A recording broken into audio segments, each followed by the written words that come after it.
So, let me tell you something that you should have already realized by now about this fucking show you're listening to. This shit is supposed to be for mature audiences, as in grown-ups, mentally mature. It's supposed to talk about adult subjects, an adult frame of mind.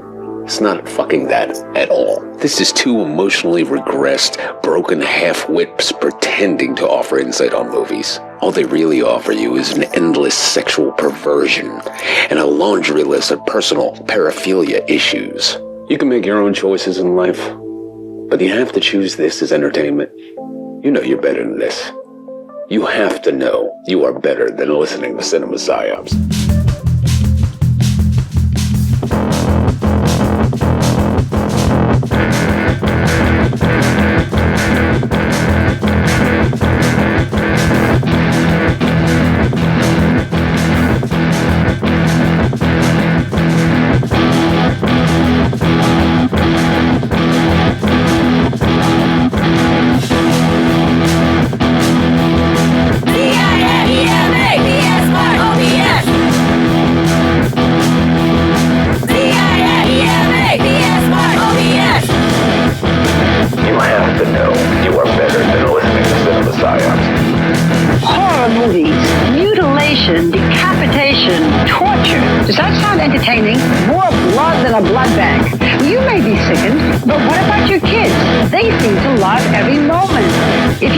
Disturbing, just wait, because there is a whole other dimension.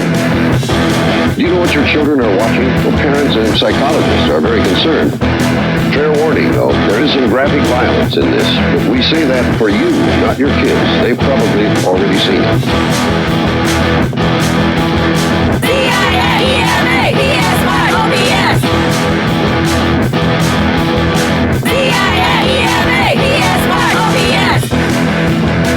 You have to know you are better than listening to Cinema Psyops.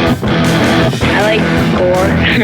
I love blood and guts and stuff, you know. It turns me on, you know, ever since I was a little kid. I love the feeling of being scared, you know.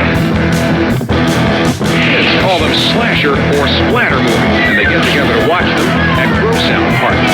The movies are extremely violent, sexually provocative, and have graphic displays of mutilation. I see them with my friends, and we see who can keep their eyes open the longest. Slumber Party Massacre. That was a classic. This guy just goes around killing people. That's the plot of all scary movies. C-I-A-E-M-A P-S-Y-O-B-S C-I-A-E-M-A P-S-Y-O-B-S You have to know you are better than listening to Cinema Psyops. Kids get the movies from the horror section. Most of the violent movies are rated R and aren't supposed to be seen unless you're 17 years old. Others are made directly on videotape and bypass the rating system altogether.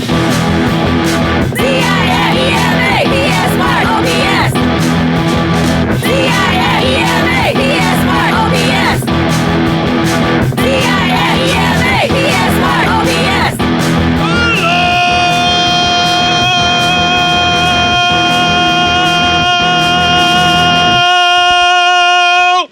Welcome to the 319th consecutive week of Cinema Psyops. I'm your host, Court, the guy who still thinks shouting about that shit is worth it. And joining me all the way across the city of Omaha, sitting in his own little bunker, wishing to God he could just stop, but he can't, is my co-host, Matt. I like to call it the bunker of love now. We find couplings very therapeutic in the bunker of love, Matt. However, seduction is not something that we condone. But I love seducing myself. That is a type of play, and it's all you, so you can't not consent to you. I don't know. That sounded really weird. What are we doing here? Did I do something wrong or right? I can't tell. What did I do?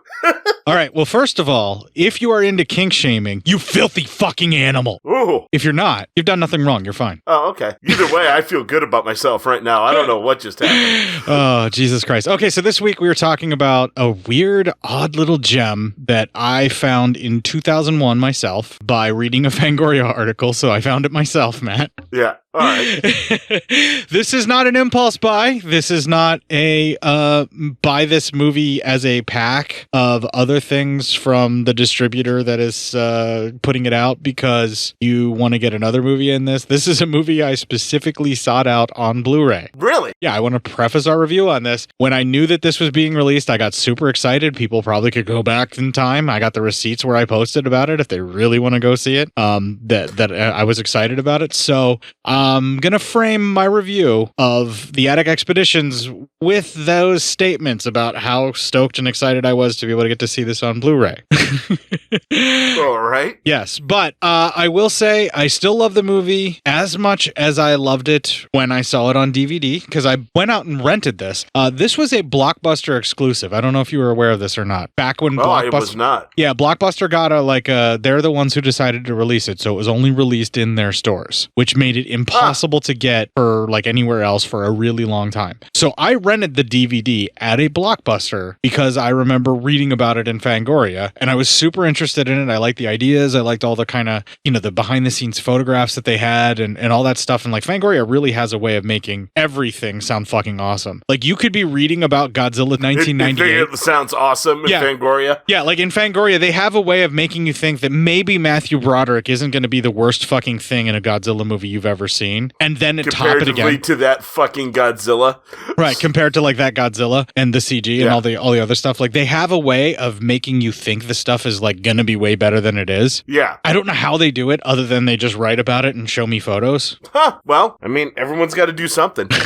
Well, we'll circle back from my snide remarks about Godzilla movies to the Attic Expeditions. Now, the thing that really got me interested about the Attic Expeditions specifically was in the interview that was going on in Fangoria with the director and some of the actors and things. They were just kind of talking about how they were trying to frame it like with Nightmare Logic, and the way that they spoke about horror films, I was like, man, this film's gonna at least have some heart. You know what I mean? And like, and I knew going into it they had no fucking budget. And there's some other things that I learned years later after finally seeing this DVD release. Now, I will say that the DVD release of this actually, in my mind, looks better for a specific reason than what this Blu-ray transfer looks. That specific reason is there's several shots in the film that go out of focus, and in the super low resolution of standard definition DVD, even 480p DVD, that's not a problem because it doesn't have enough resolution to reveal how the focus gets lost. Okay? Yeah. And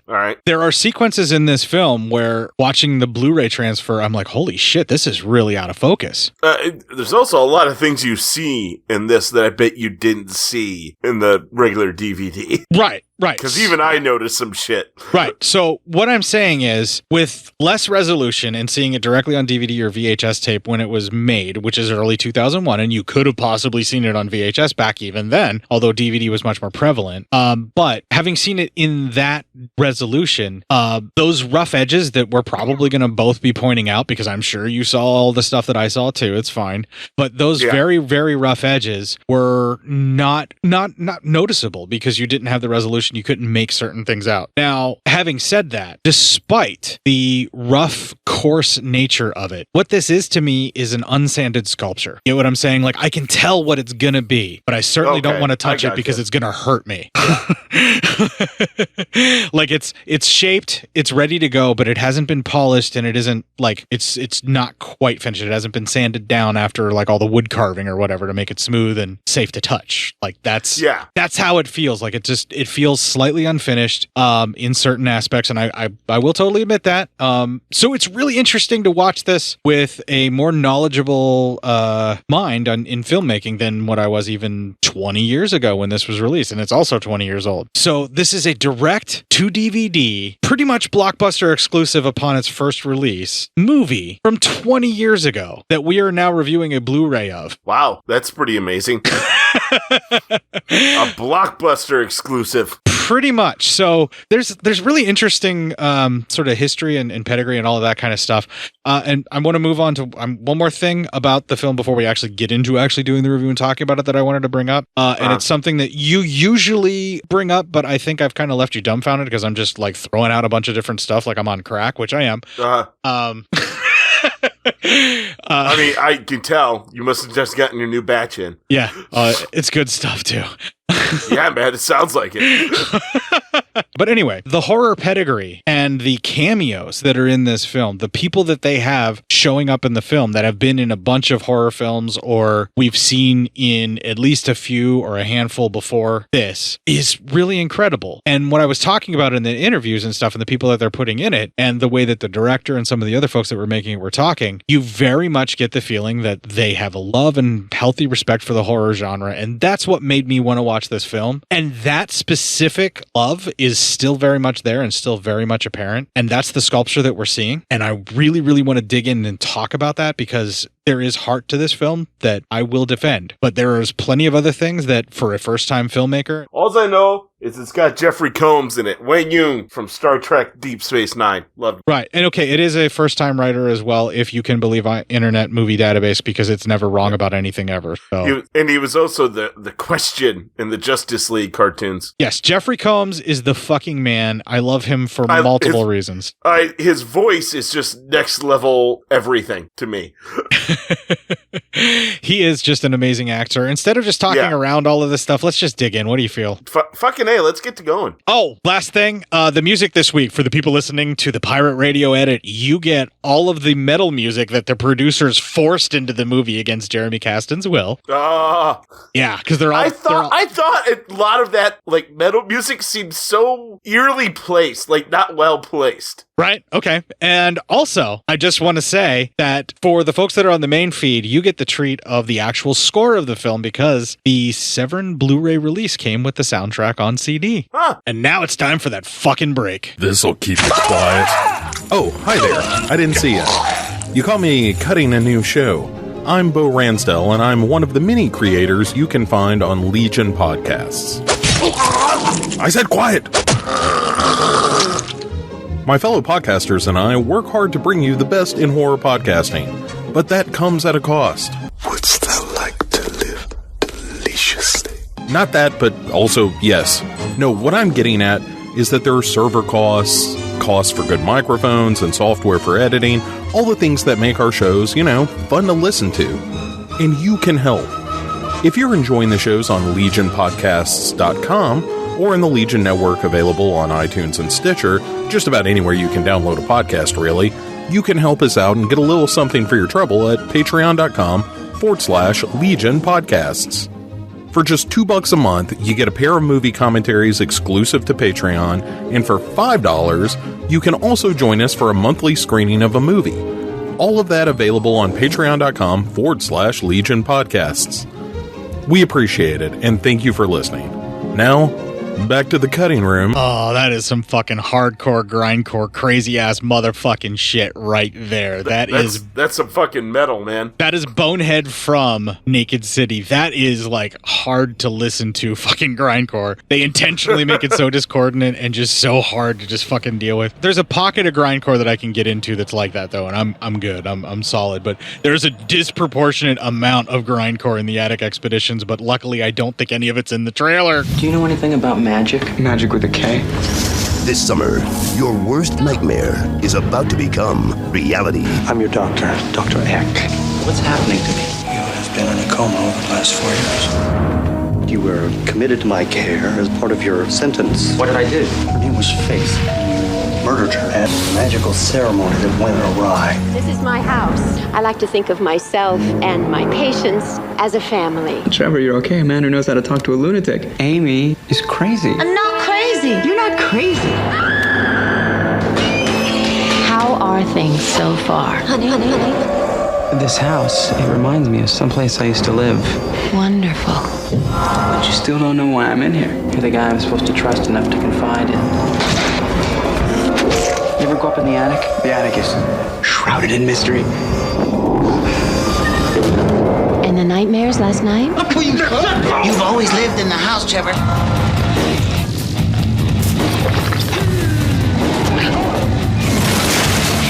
Your methods are questionable, Dr. Eck, and detrimental to your patient. I'm on the brink of perfecting a universal treatment for every mental illness ever suffered. I am a sane man. I only hallucinate.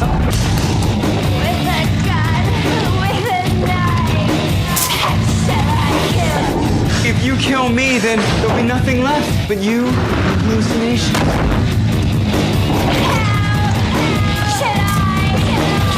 I don't remember anything before the operation. They won't let me see a doctor. Ted Raimi, star of Evil Dead, Spider-Man, and Xena Warrior Princess. Hello? Jeffrey Combs, star of Reanimator, I Still Know What You Did Last Summer, and House on Haunted Hill. Now I understand that you're afraid. There's nothing to be afraid of. Trust me, I'm your doctor. Seth Green, star of Austin Powers 1 and 2, Buffy the Vampire Slayer, and America's Sweetheart. Look, Trevor, I don't know how crazy you really are, but you need, like, a lawyer. And Alice Cooper. The Attic Expeditions. I don't care what's real anymore. Stop scaring me. Please. Stop scaring me! All right, I may or may not be a fucking liar. Depends upon your definition of grindcore, but I think I'm safe for the most part because, let's face it, most people don't even give a fuck about grindcore. Probably not. And if you do, if you like grindcore and you're out there, holler at your boy. Yeah, let them know how much you love that grindcore. Let's do this fucking review before we get even weirder. Attic Expeditions. All right, so we start out, there's a dude sitting underneath a tree, having a nice little date with his lady friend. Do you recognize the dude? No, he's one of the only guys I couldn't recognize. All right, so the dude that's sitting under the tree with his girlfriend right there at the beginning of the movie just so happens to be the older brother of Alice in Nightmare on Elm Street 4, the one where she takes all of their powers. He's the one who fights Freddy. Is he the one who has a karate fight with an invisible Freddy? Yes, that is him. That's that actor. Yes. I just love that they ran out of budget money, and that's why they had that scene. It's fucking amazing and stupid all at once and incredible. And so that's where Trevor, our main character, came from. So when I said that there's horror pedigree in this, it even dips its toe into Freddy with I guess our actor here playing Trevor. So then all of a sudden you get a quick flash, and now he's in a hospital, and doctors and nurses wearing strange bandages on their face coverings, and they're gonna do something to him. It's like they're supposed to be these sterile things to keep like hair and other particles off and just to make it clean as possible for brain surgery, but really it just looks kind of bondagey and surrealistic, and someone is very clearly a very big fan of Jacob's Ladder for this sequence. Yeah. And I don't mean that in a disrespectful way. I mean it's totally an homage because they changed it just enough, but like you can tell, you can feel it. Like the Jacob's Ladder where he's being operated on or seen by doctors and he doesn't know what's going on and is confused and scared. This is that sequence. Well, anyway, then there's another flash, and now he's tied down in like a circle, and there's his lady friend, and she gets naked, and then she comes at him with a knife. He's able to get free, and she falls in the circle after stabbing the ground, and then seems like she's writhing around in pain. So then we have another flash, and now he's in a house, and he's got blood all over his hand. He has to call the cops as there's been a murder, and we see his lady friend is now on the floor, dead, killed with a special dagger that she was holding before. Was she doing the weird fucking chanting, or was this the esoteric noiseless one? I always get them mixed up.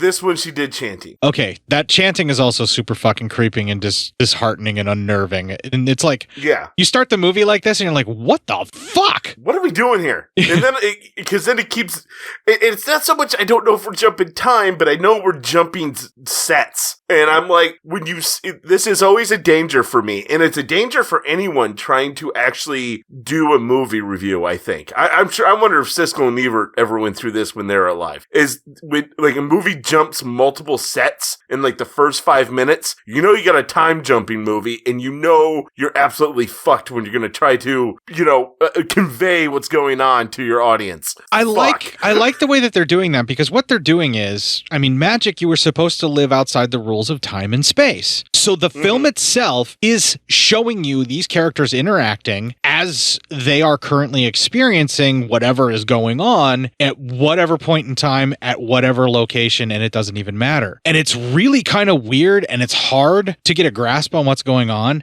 and you pretty much have to pay attention to just pretty much what they're saying, because the film's explaining it to you as you go. The problem is it's also constantly disorienting you by jumping locations, time frames, characters who we've seen get murdered or then suddenly alive, and we're pretty sure we're in flashback, but then all of a sudden they start talking as if this is currently happening, and it becomes more and more disorienting.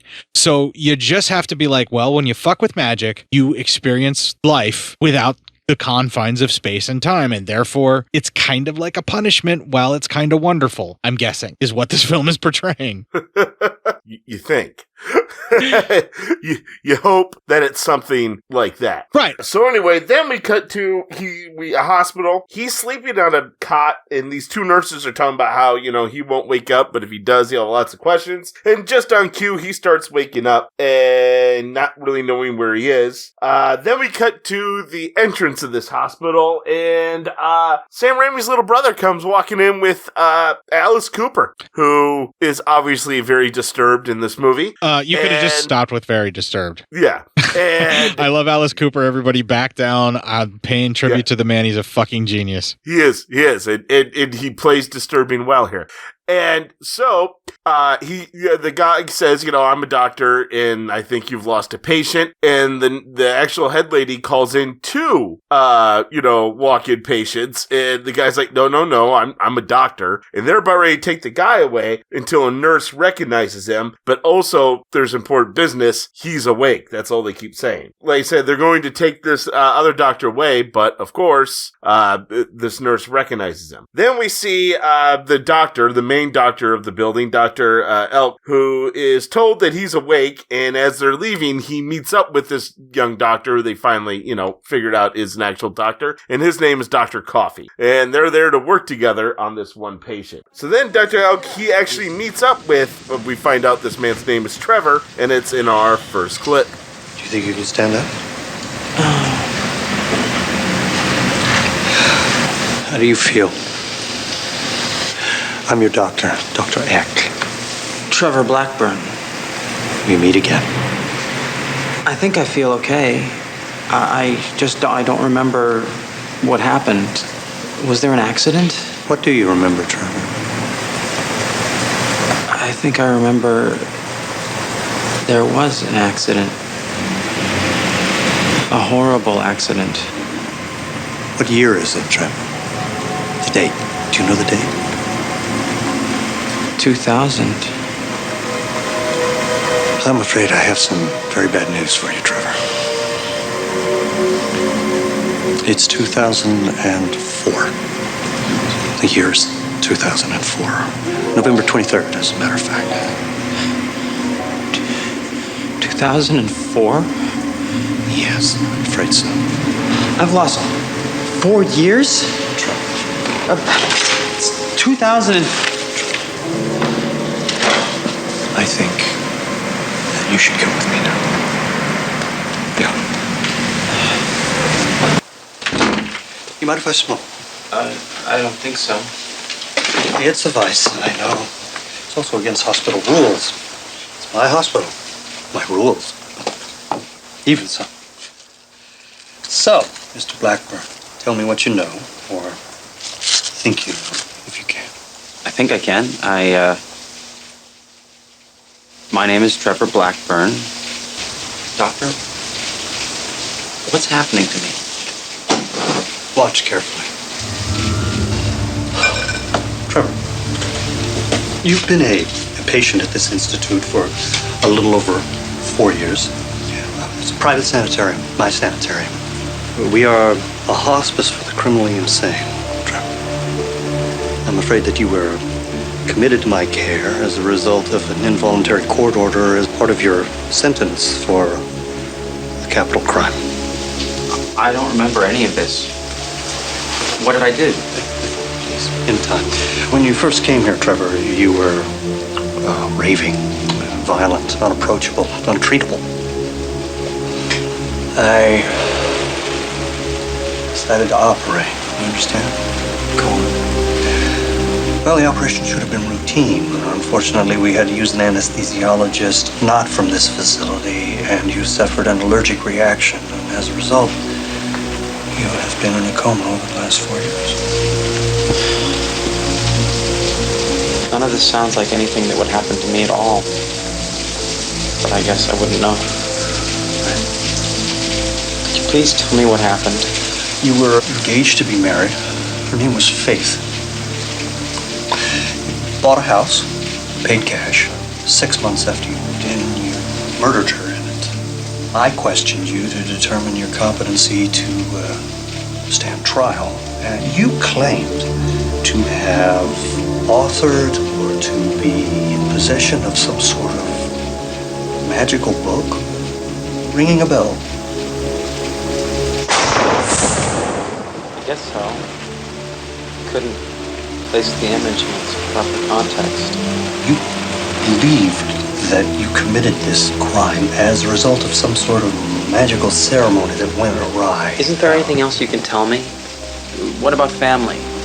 Do I have any? Are they on their way? I'm afraid not, Trevor. You're an orphan. You were a man of no friends, a few acquaintances, and one lover. And that's all I can tell you. You could be talking about a stranger. But I guess that's what I am now, total stranger. The human mind isn't fully equipped to understand the human mind, but it is, unfortunately, all that any of us has. What's going to happen to me now? I want to keep you here for observation till you're stabilized, a month or so, and then I'm going to send you to the House of Love. The House of Love, Trevor, is a place where you can begin to learn to think and act for yourself again, among other recovering individuals, and you may find you have a lot in common with them. You'll help them, and they'll help you. Your therapy will be unique. Jesus, between the length of that clip and the grindcore that I played to bring us into this fucking segment, people might have tuned out by now. We might be done. This show might already have been over. Yeah, this might get us canceled. This might do it. I almost played the whole fucking movie. So, in your defense, and we were kind of talking during the clip, like at the end there, like the rain sounds really good in it. The dialogue is all great stuff. And these segments are some of the strongest parts of the movie. So I totally see why you did it. Plus, this is Jeffrey Combs monologuing, right? Yeah. Listen, Jeffrey Combs was talking. I'm almost always going to try to clip it. I almost tried to find a way to clip every one of his dialogues because fuck, it was good. Right, because it's fucking Jeffrey Combs. Exactly. And while we're at it here, while they walked him from the hospital bed to the doctor's office, or some weird things that happened, he would walking through a hallway full of patients, and then he looked back after the door swung and the room was empty. Also, when they were sitting in the doctor's office and he went to light a cigarette, the match lit without him striking it. So just a few visual things that happen. Yeah, there's some very serious visual clues that are trying to hint at otherworldly things that are going on. And the question is this failed ritual that we kind of saw at the beginning, is what's happening here the consequence of that? Is this a magical reason that these things are happening? Or is this just the consequences of your everyday shitty actions, Trevor, in murdering your wife? Yeah, right. So, okay, he gets shown around the house that he's going to be living in, the House of Love. He's introduced to Amy, who drew him a picture of almost like a child's drawing of a family. He then meets Ronald, who has a puppet on his hand, and Douglas, who is Seth Green's character and seems to be fairly paranoid. He's then shown his room, and after the lady who runs it leaves, he takes down a painting of Jesus and turns it around, and that ends the opening 20 minutes of the movie. Did you notice when he takes the picture of Jesus down, it's like somebody's watching from the painting because it gets closer to him? Yes. Yep. Yeah. So is that something like he knows? But we learned later on in this movie, how many times is it in this fucking house?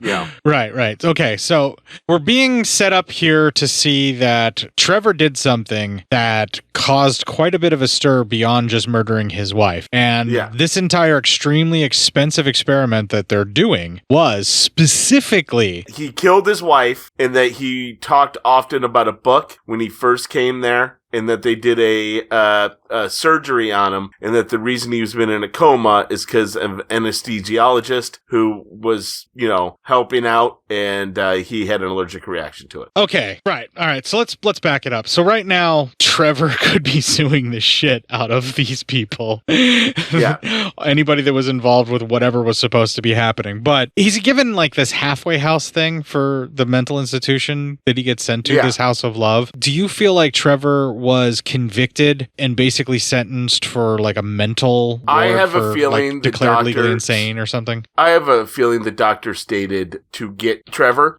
that he wasn't even competent to stand trial. So there probably was no trial. Okay, so you think that as soon as Trevor Was got apprehended, like because apparently he was ranting and raving, so they brought this doctor in. He even says it. I was brought in, and they were able to, and I evaluated you to see if you were fit for trial. So they never go beyond that, and I'm just under the impression that he probably just said, Dr. L probably just said, yeah, he can't even stand trial. He's mentally unfit. Do you get a sort of esoteric Ancient Ones Lovecraft ideal like cult thing that maybe Eck is a part of and maybe a higher acolyte, and like he can't fuck this up because this is his only chance, they need this book? Yeah, I get that. Because like that. It feels like he's power tripping over everybody, not just because he can, but because he needs to, because he feels like he has to cut loose as well, because he seems like he's under a lot of pressure. He does call people and report to them as well. Yeah. We do kind of see that, but like right now he isn't doing that. It's just him interacting as he would. But like the match, like just lighting up the match like that with the power of his will, or implying that it's, magical in some way, shape, or form, that really does set a visual, it sets a visual cue or a visual clue, but like I think it's also him trying to spike Trevor's memory, maybe.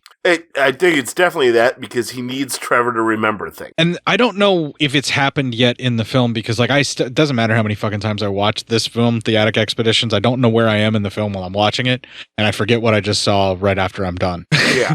I have no idea what's going on, and my brain just goes, nope, I'm not thinking about this too hard. So I don't envy you your job, and I do feel somewhat bad, but at the same time, I know this is going to make a great show. You don't know where you are, you don't know what's going on, and that's because right now Trevor doesn't know where he is, and he doesn't know what's going on. And at a certain point, because you've seen all of these different locations that we go to and you get used to them, it's one of those things where it's like, well, you could just all of a sudden be dreaming about your childhood room, like when you were in 5th grade, and what it looked like, and you would be there in your mind and you'd be seeing it, but it wouldn't freak you out because in your mind you would recognize what it was. Yeah. And that's what's going on with Trevor. So at this point, when he starts going to all these different places and he's just like having these different flashes, as soon as he gets to these more familiar locations, or at least he's in an area that he's been before, and he gets some, not necessarily grounding, but at least his bearings as to where he's at, like a sense of direction, which is what he gets going into the House of Love. And the people that are supposed to be other patients in the House of Love, I think a lot of people had a hard time getting over the aspect of what it was the movie was trying to show us and what they thought they were being shown. So all the complaints that you would have about the different levels of how crazy these people are that are supposed to be with Trevor in this House of Love, and whether or not they actually are, those types of judgments that you're about to make, like the way that the actors are portraying the characters is gonna fuck with you anyway. We're introduced to all of the people, and we're like, you automatically are just like, what the fuck are they doing? You know what I mean? Like, and when you watch the movie too, like as an audience, you're just like, what the fuck choice are you making here, movie? Like, you're like, where are you going with this? Because like I'm gonna give you a little slack here, but this is come on, really? Come on. Yeah. And that's the first time you watch it, but like after multiple times through, when the fucking puppet shows up, you're like, Jesus fucking Christ, and you dread seeing that thing. Yeah, right. All right, we can move on now. I just wanted to talk about like the impressions that these 20 minutes give you, because really it's so fucking difficult to know what the fuck is going on at any point in time in this film, and it really is. Yeah, and it's just so disorienting, and I think that's the fucking point. I think so. Well, all right. The next 20 minutes starts off with group therapy. A woman named Liz, she's reading from this book, and it's just some horrible shit. And during this, Trev starts having flashbacks. Trev thinks he may have read this story before, but it was long ago. He said it reminded him of something he may have written or read, or he was very familiar with it. And then like he kind of went on this weird little diatribe, and there was like this weird noise, like a zzz or a zapping noise in the soundtrack while that was going on. That's important for later. Yeah. Well, they're all being watched by the doctors in our next clip. I have this exact same setup at Columbia. Do you know I've read all of your published work? Thank you. But my understanding of your theories did not prepare me for this. This is amazing. This is all for one patient? Well, as we both know, this type of personal therapy can be quite expensive. In fact, the cost of maintaining his environment is prohibitive. Mind if I ask how much? Yes. Well, let's just say prohibitive. Which is why, I'm going to be pressing for immediate results. I'm afraid you and I are going to be spending quite a lot of time in here over the next few days. Fine. Who is he? His name is Trevor Blackburn. He's an acute schizophrenic. He was completely incapable of rational ideation before he began treatment here. The house made this particular subject perfect for our purposes, and so far, everything is progressing exactly according to plan. Good. Do you think he was lying? Think he remembers? That's hard to say. Excuse me. Frank, you're cutting it close. They're almost finished downstairs. And his reactions to the implants have been uncertain. You saw him react to the transmission. Well, we can guess. We can plan. If only we could read his mind. We will never truly know how he really feels.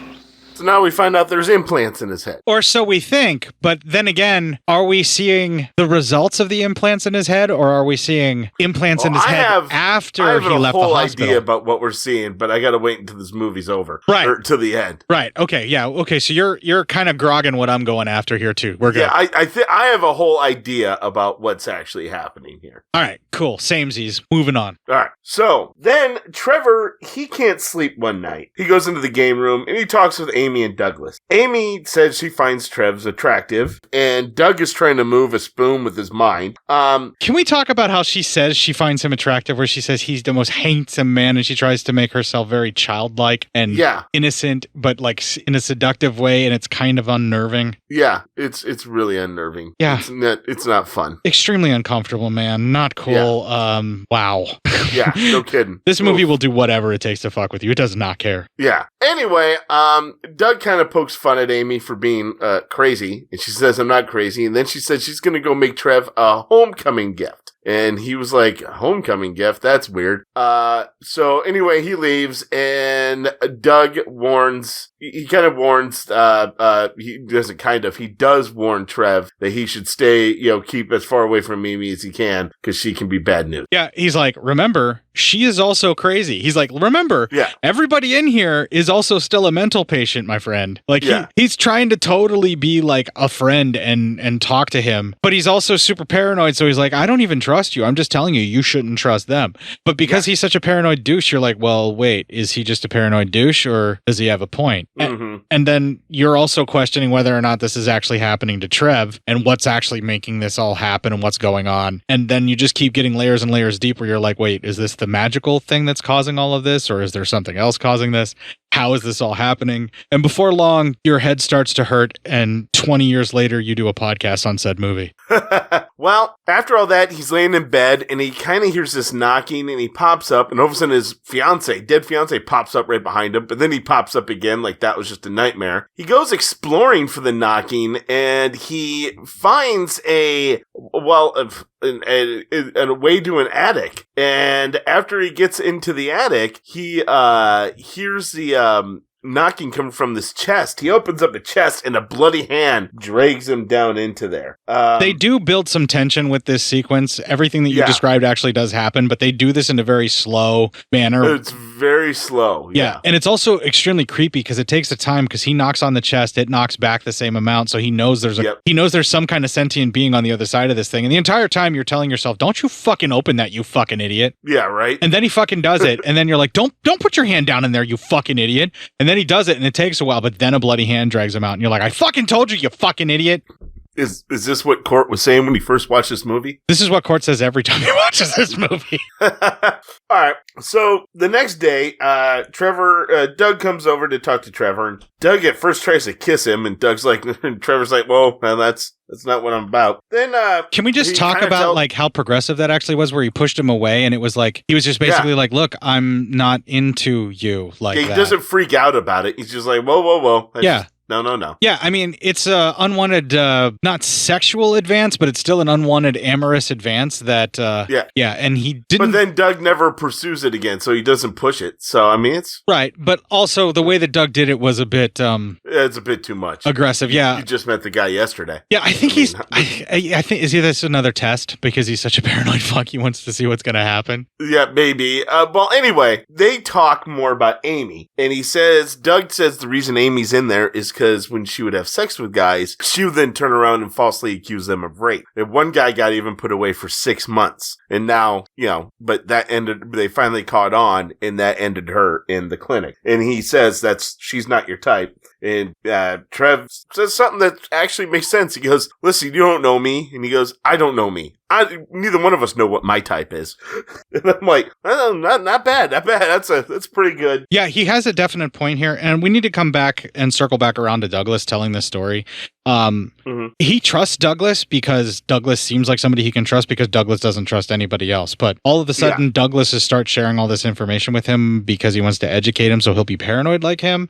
Or what are Douglas's motives? And also, Douglas made a move at him. So anything that he says about a woman or a possible sexual partner for someone that he was obviously into, can you 100% believe, maybe he still has some amorous jealousy for Trevor, who absolutely knows. Could be, but I mean, she did do it. I mean, in story. Right. That's why she's there. But is that... It wasn't just lying. He was telling the truth. Right, but we don't know that yet. So is what he's saying right now actually true, or is he just saying something to keep Trevor from trying to sexually pursue a woman? That could be too. That's all I'm getting at. There's a lot of stuff that this movie tries to make you think about what's going on with the motivations. And then once you've seen it, if you come back around, because there's stuff that I want to talk about to you as someone who's already seen it, that's happening in the sequence and the sequence before, and just kind of ask if you think that this is when it started or not, if you know what I'm saying. Yeah, I got you.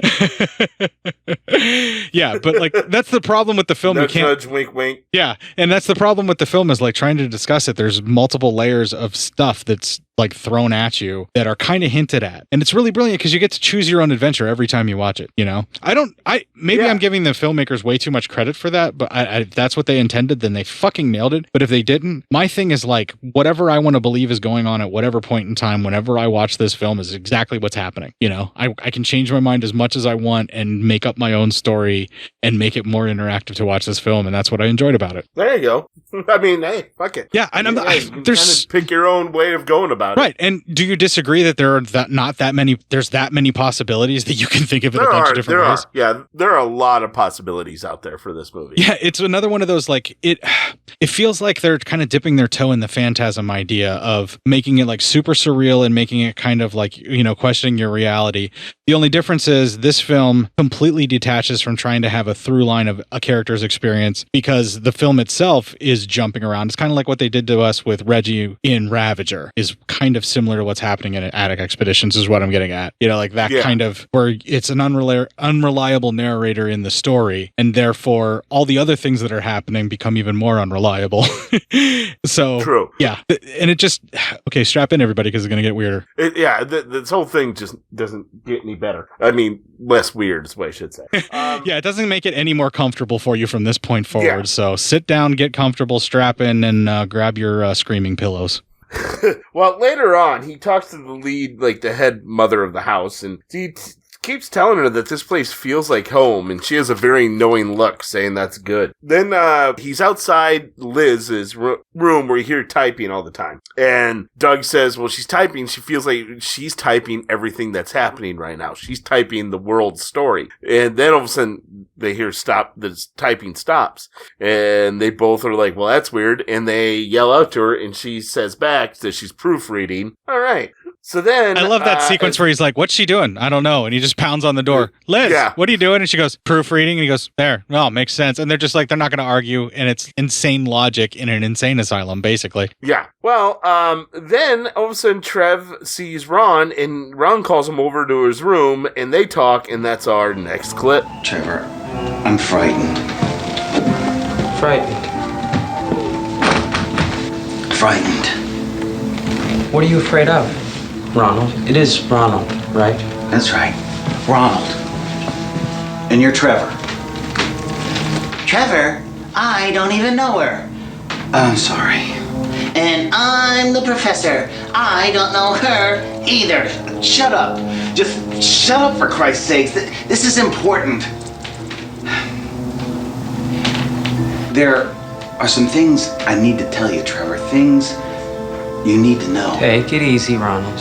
He's wrong, Trevor. Listen to me. I'm sorry, Trevor. You've always lived in the house, Trevor. When Dr. Thalama, Abby, first moved in and took over, she had this book she brought with her. It was like one of those big illustrated Bibles, you know, like in libraries. Right. I've seen one of those recently in a roller rink somewhere. This book wasn't a Bible. I've never seen or heard of anything like it. It looked old, much too old to be carrying around. Get it, Trevor? Please, let him finish. Every day Abby would get out this book and read to us to start off group therapy session. She said that it would help us and teach us something like a lesson for the day, you know, but it was obviously just an excuse. It didn't matter, because there was no one there to tell her how to run things at the time, and for a while she let us smoke cigarettes so nobody really thought about it. I did. I told her. Sure you did. And we're still in here, aren't we? Trevor, you gotta get me out of here. I don't know what's happening to me. I can't tell you who I am because I can't remember a goddamn thing. My mind's all fucked up in this goddamn puppet head. But I swear to you, as God is my witness, I am not this guy's hand. I'm real. I'm alive. Help me. I can't take any more of this lunacy, Ronald. Trevor, the book was blank. I finally saw the pages and they were blank, and I think she knows I saw it. That was the last time she used the book. Liz arrived the next day and she never talks about where she came from. And the stories Liz writes and the stories she reads in group session, they're just like the book, Trevor. And she never lets you see the paper they're on either, because it's all in her head and it's all out of that empty book. Shut up, please. No, Trevor, please. I'm only trying to help, please. Watching this film, there's two different types of people that are going to get to this point at the film, and they're going to have the sock puppet beg for help and be told that, you know, he's definitely not this guy's hand, and you're either going to be like, holy shit, that was fucking intense, or you're just going to bail. Yeah, I thought it was intense. Right. Like, I think if the fucking dragon puppet, like, begging for his life, like, if you don't get into it and the score doesn't work for you, and, like, for a second, like, after all the other weirdness and lunacy, like, you don't start going down this path with the guy, like, yeah. I just don't think the rest of the film is going to work for you if you get to that point. No. If you're not into it by this point, just put it away. Right. Because once the sock puppet starts begging for his life and to tell you that he doesn't know what's going on, you got to get me out of here, and I swear to God, I'm not this guy's hand, and begging for help. And then you find some things out later on about how that possibly could be real. Yeah, right. Yeah, and then magically speaking, we're just like, holy fuck. Oh my God. Yeah, I mean, obviously. Sorry, I know I'm fucking geeking out, but there is so much to think about in this movie, dude. I'm just trying to keep my myself in here. Trev then visits Amy, and as they talk a little bit, she gets naked, and they bone, and that ends that 20 minutes. I'm going to call that a thank you movie because she strips in front of him in such a way as to entice him, but then if what we've heard about Amy is true, Trevor is in for some real shit. Yes. And while they're boning, it actually is very intense and has some serious, like, hardcore nudity. And it's at this point that I should reveal to the audience that the Attic Expeditions actually started its life as a script for Witchcraft 4. Witchcraft 4. I've never watched any of the Witchcrafts. Okay, so just to sum up and bring you up to speed, there is a metric fuck ton of these witchcraft films. And what they are, Matt, is a label for softcore pornography. Oh, all right. Well, then good for them. Yeah.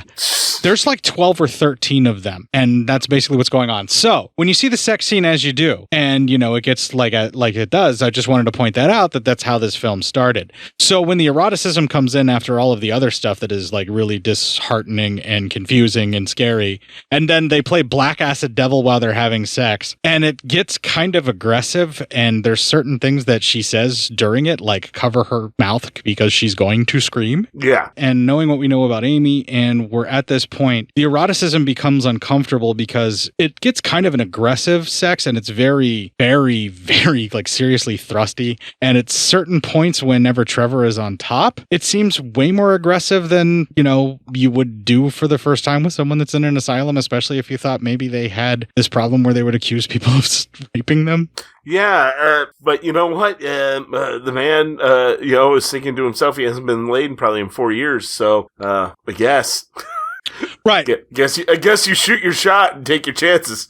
Yeah, but it's uncomfortable. But having said that, it's also extremely erotic, and the actress who plays Amy looks gorgeous. And when she takes off her clothes, you kind of understand, but at the same time, you know it's a bad choice. Oh, yeah. But if people don't make bad choices, there wouldn't be horror movies. Exactly. Then every movie just be happy and no one would have any problems whatsoever. Now, I've been bringing up points in time where I'm like, okay, so what's going on here? Is this what's going on? You know, like, what exact thing are we seeing at this point? Is this actually Trevor's experience? All right, so the multiple layer things here. Is what we're seeing actually Trevor's experience? Is this being induced either magically or by X scientifically? Is the brain damage that's done to him because of the ritual? And if that's the case, are they hoping to find the memories to unlock them by running him through these scenarios? How many times have they done this already? There's certain times where they're cutting back and forth in time, and sometimes Trevor's head is shaved and sometimes it isn't. So like that's immediately after some kind of a procedure or surgery, or we're led to believe that that's the case. But then like, you know, within the matter of moments, his hair's grown right back out, and we're at a completely different location. The House of Love itself, like everything feels familiar. He says it feels like home. People are hinting that he's always been there, that this has always been his home. People keep bringing up this type of book and, you know, this over and over again, and they're very much describing it. And what you realize, basically, if you've seen this multiple times, and I think it's becoming pretty obvious at this point, people are specifically trying to jog his memory about a book. He's not here to get better. No, he is definitely not. This place is not here to make anybody better. Right. It's so obvious to the audience at this point that that's what's going on.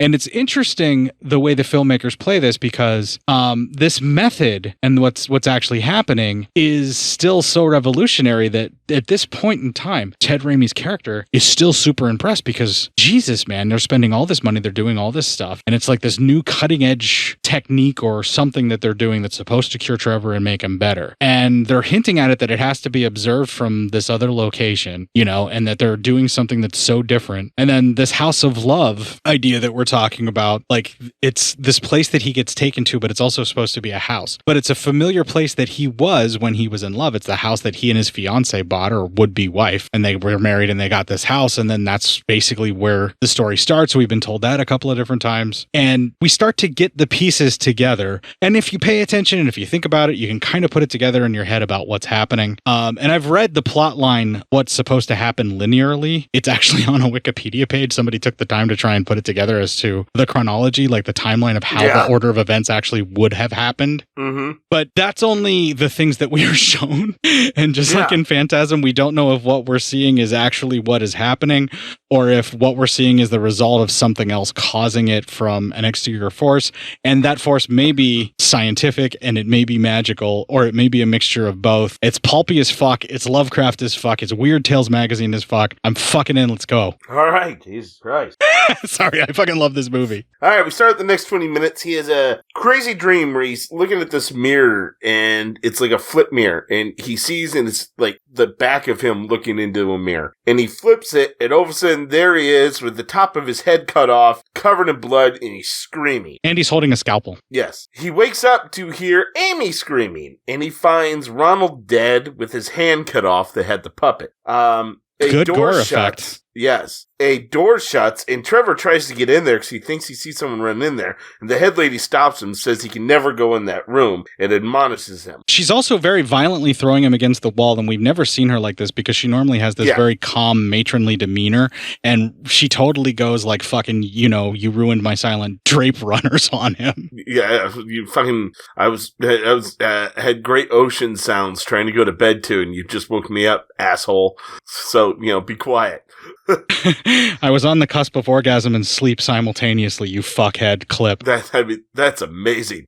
That's living the dream right there is what that is. I mean, when you accomplish that shit, I'd be pretty pissed off too if somebody interrupted me. So anyway, then later on, Douglas and Trevor, they have like a 5-minute conversation about what's real and what's not. I almost clipped it. I probably should have, but it really, not for nothing, but it doesn't really add anything to the story. It just makes them both seem crazy. Okay, I disagree. You know what I mean? Yeah, I disagree. Okay. What Trevor's basically asking, where he's like, I'm getting the sensation that things are not, like things are being betrayed to me in a certain way, and I don't really realize if I can trust people, and I'm not sure if that's because I just came out of a 4-year coma, and I don't, and my brain's all scrambled. Is it because I don't know who I am, and I don't know how to relate to people? What's kind of actually happening here, or do you think it's possible that someone's fucking with me? And what Douglas does is launch into his paranoid rant. Now, what's basically happening is we're seeing here that Douglas is ingratiating himself while he's doing it, because he's saying, look, like, I don't want to talk about this much because I don't like thinking, I don't even like thinking about it, but I think about it all the time. And then he's basically just talking about there's no way to prove, there's no way for you to ever know in your entire life whether or not you actually can trust the people that you believe you can trust or not. You just have to take that leap. But the problem is, it's always in the back of your head that you will always be wondering whether or not you can actually trust that person. And the more you think about it, the worse it gets, because then you start worrying if they're thinking about the same thing and if they're thinking of you the same way that you're thinking of them.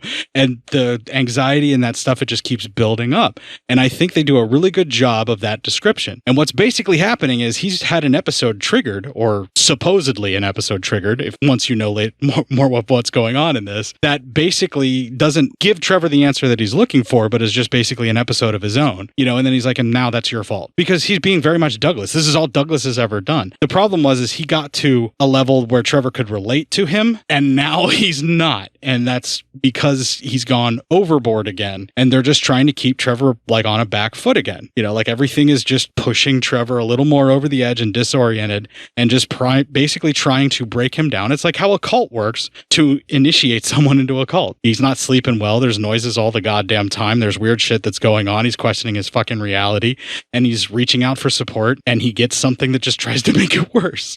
True. Yeah. Maybe I was just lost in this one a little bit. I will say this though, this sequence broke my heart because I loved this shot when it was on DVD, and this was the one that was like super fucking blurry and you couldn't see anything. And Seth Green does an excellent job doing his delivery, and they're walking around and they're moving the camera and they do it all in one shot, and it's really well crafted, but the focus just kept going out. And if they had more money to actually get like a really good take of it, that would be awesome. But when it was on DVD, you couldn't fucking tell. Like at all. You know what I mean? And that breaks my fucking heart so bad. Yeah, I get that. Yeah, I guess I could hear it. I never knew, again, that things got distorted. I never knew if they were doing that on purpose because of what this movie is, because I never saw the other version of it. It felt like it was going in and out of focus just from what I know of seeing cameras focusing and things. Whether or not it was intentional, I don't even know now, Matt. You planted that in my head, and now I'm like, what the fuck? Thanks. Right? I just thought maybe that's what's supposed to be what it's supposed to be. Okay, I'll accept your answer on that and say that they were going in and out of focus on purpose and fucking with the way that the film stock looked on purpose. Yeah, who knows? So anyway, later on, the head lady, meets with Trevor, and she has Amy with her, and Amy said, that Trevor actually seduced her to do this, and when Ron was killed, and so he's a little fucked up from that. Then the lady, they say seduced, but she basically means you raped or forced coerced. And the lady then also says that she doesn't know who anyone could have murdered Robert, but that he's the only murderer. Trevor is the only murderer in the house. She has a point. Yes. And then later on, the head lady, like you can see in a video monitor, the head lady says something to Amy. I couldn't hear what she said. Yeah, she's whispering across at her as he's leaving the room, but like you actually see that they're monitoring it. You're right. Yeah. Trev is starting to have a bad headache, and like he's staring at the drawing that Amy gave him, and it becomes real, and then that flashes on and off. He leaves and he talks with Douglas, and that's our next clip. How long was Ronald here? You mean, when did they bring him here? I don't know. A while ago, I was here. I know that. Time doesn't work the same way as it's supposed to in here.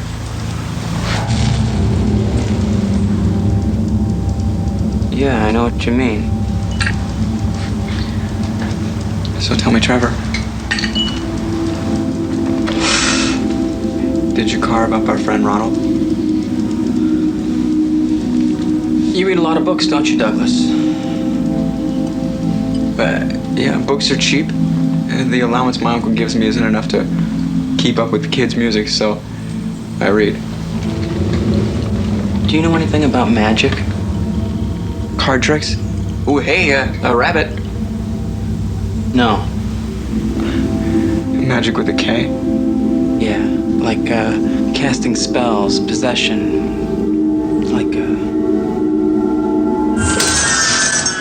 ceremony. You never answered my question. You ever go up in the attic? The attic? No, the attic is shrouded in mystery. I've dreamt about it. My God, that's insane. Yeah, nightmares. Mostly when I first got here.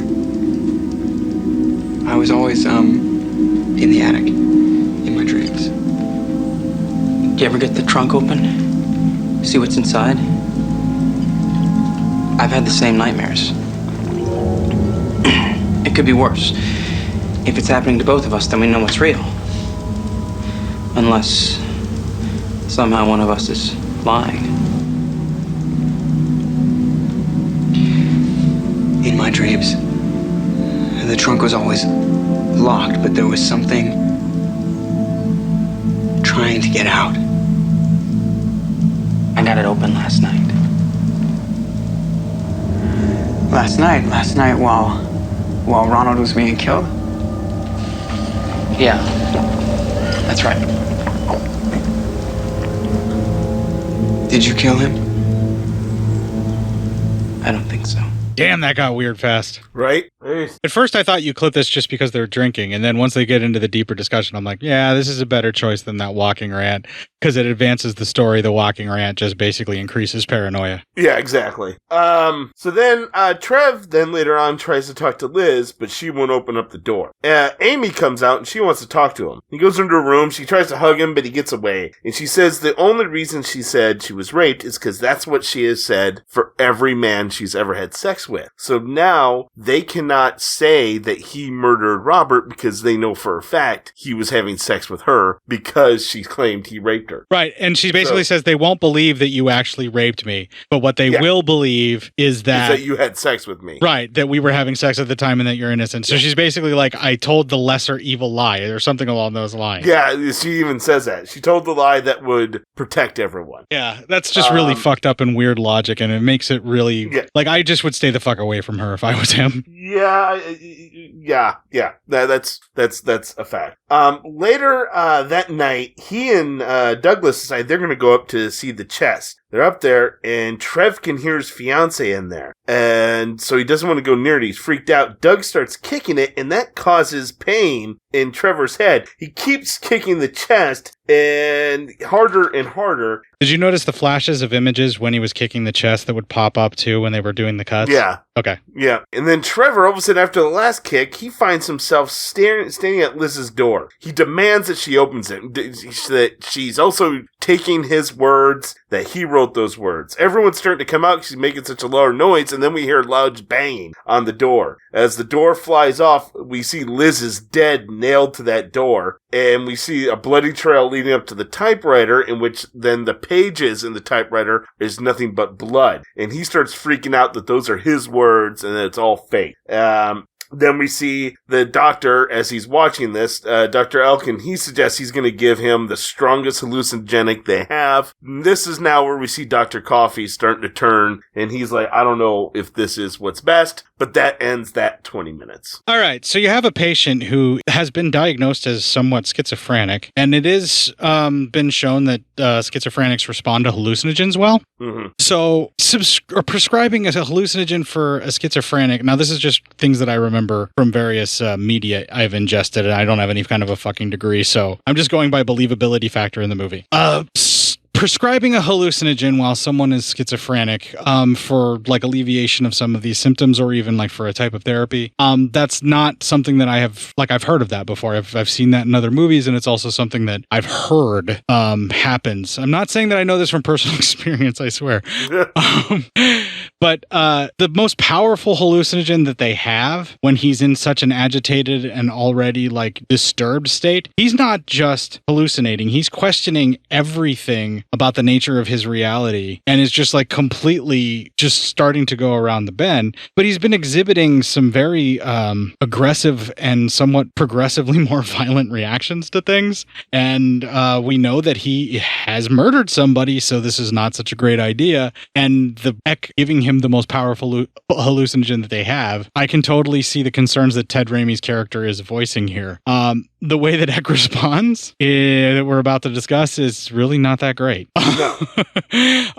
So if you thought that you could at least have the Ted Raimi Dr. X stuff to anchor the plot line to the movie too, that you know what is and is not happening, what is or is not real in the current moments that you're seeing, you're going to start to question what you thought was your anchor before, because they were on monitors observing this from the outside. You think that this is reality, but the problem is we were thinking it's the same kind of reality like Ted Raimi's character was thinking. That's not where we are, and X about to destroy our whole notion of what's going on in this movie and how it's happening. And we're going to go even more out there and weird and kind of hard to follow. And it's going to get even more confusing, and Matt's going to struggle even more, and it's going to be glorious for all of us listening. Motherfucker. Well, we start the next 20 minutes.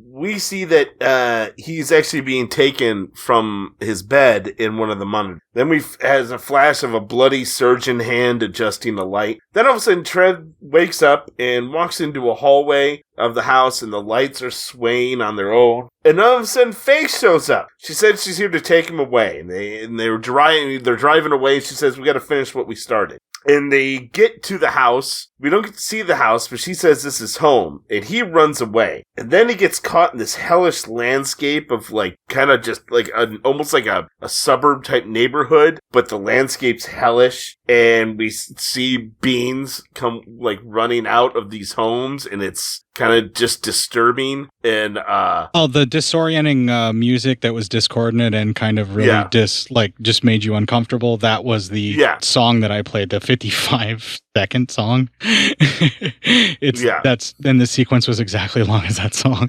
So with all of that, he runs back to the house, and she takes him in and up to the attic. Then they open up the chest and climb inside of it, and there's stairs leading down. And they get down there, and it's kind of in this room. Like it has a bed and everything, and there's a camera. And as she adjusts it, she sees Trevor only as he actually is. His head's bald. He's being hooked up to stuff. He's hooked up to electrodes. He's obviously there. And she makes mention of, how he can't look at this and that things are now getting ready. And they talk more, and that's our next clip. Doesn't want to focus on you. Wait. I remember something. It's dead. I wondered what got recorded on the tape that night that made them decide you killed me. I don't know what it looked like, but it couldn't have looked like a murder. Guess it doesn't matter. They would have convicted you anyway. Yeah, there we go. There we go. What is it? No, stay there. You can't look. See, I can see where you really are in here. How much do you remember, Trevor? I remember the accident. Nothing was accidental, okay? It was a ceremony. You were a magus, and I was your student. The rituals, they're psychic abstractions. I'm sorry, I don't know what you mean. Damn it, you don't. You don't remember where the book is? The book. Faith. The book. Faith. Did he just say faith? Yes. Interesting. Isn't that very, very interesting? Does this state that your patient is in the expected results of your treatment, doctor? One of several. It's certainly not a negative development. new possibilities are always presenting themselves. The very least I can say with regards to what I have just seen is that some things require privacy in the name of decency. If you understand the concept of decency at all. Oh, decency, I understand. Privacy's a myth. And I have a prescription. Your methods are questionable, Dr. Eck, and the results, I am not quite certain, are detrimental to your patient. I see. Where are you going? I'm going to talk to him. Oh, that will do a lot of good, I'm sure. Dr. Conte, I'm on the brink of perfecting a universal treatment for every mental illness ever suffered. Your concerns are petty and small. Whatever Trevor may feel now, he will thank me once he's been perfected. Come in, please.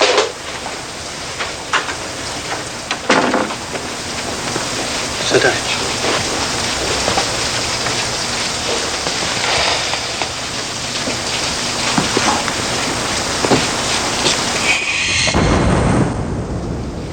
Transference may not occur until the correct point in this cycle has returned. The flesh of the second party must be prepared as before, as well as the seat of reason, and finally sealed within the confines of the pentacle. Now speak the secret fourfold word, the blasphemy against all gods and men. I wrote that a long time ago. No, you didn't. Though it bears some resemblance to your work. You remember it? Passage rings a bell. I think I remember a little. I see. Trevor,